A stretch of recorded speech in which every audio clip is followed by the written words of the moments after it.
Hello, ladies and gentlemen. Welcome to the next chapter of my strategic play masterclass. And now we're going to have a look at the topic of weak squares or strong squares, depending on which side you're playing. So in this first example we have in front of us, we are having the white pieces, or in fact, Smyslav Vasily, legendary world champion, has the white pieces. And in this case, we can see we have this nice outpost, or can also call it a weak square on d5, which can be utilized by our pieces. If we were to rotate the board, now it would be a weak square for the black side, but obviously for white, it's a strong square. So this is at least the definition I would like to provide you. Also, what should be mentioned is, at least I think, a weak square is a weak square then when there is no pawn which can potentially control it. So for example, if there were a pawn on c7, or on c6, then this would not be a weak square since the pawn still controls the square. But we have the position as it is, and it's a small exercise for you if you want to have a think here. I think it's a good time to do so. It's white to move and to find the way Smyslav really took advantage of this weak square here. So Smyslav played bishop d5, which is by far the strongest continuation here.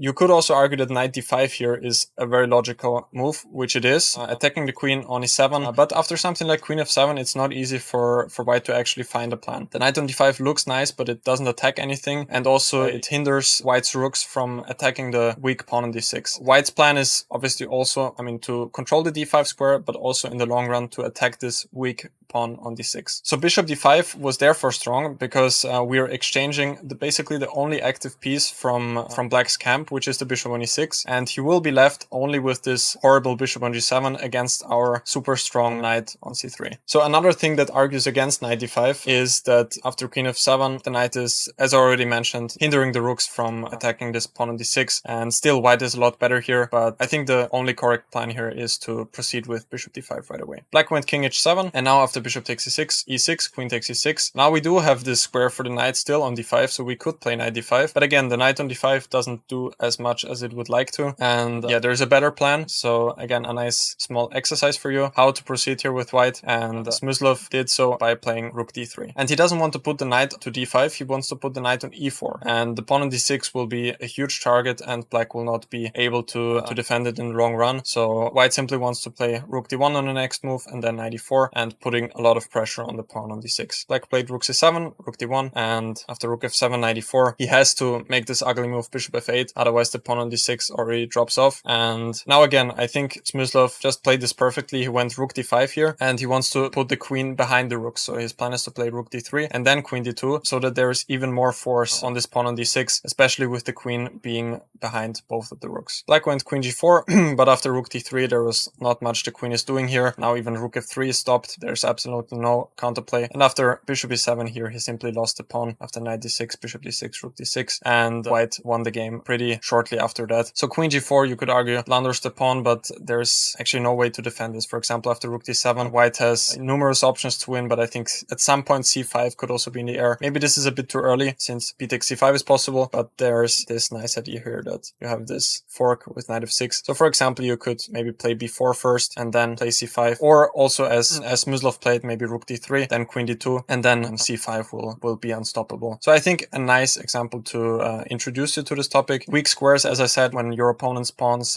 cannot control them, and keep in mind that it doesn't matter which pieces you exchange, but only the pieces that stay on the board. A former coach of mine told me this, and it stayed with me since. And if you think about it like this, then if you exchange these bishops, as we saw in the game, then we are left with this amazing knight against a weak bishop on g7. So I think it's also nice to keep this phrase in your mind. So I hope you enjoyed this introductory video on this topic. You can also follow me on my socials, Twitter, Instagram, visit my website, felixproberger.com, and until then, thank you for watching and see you next time.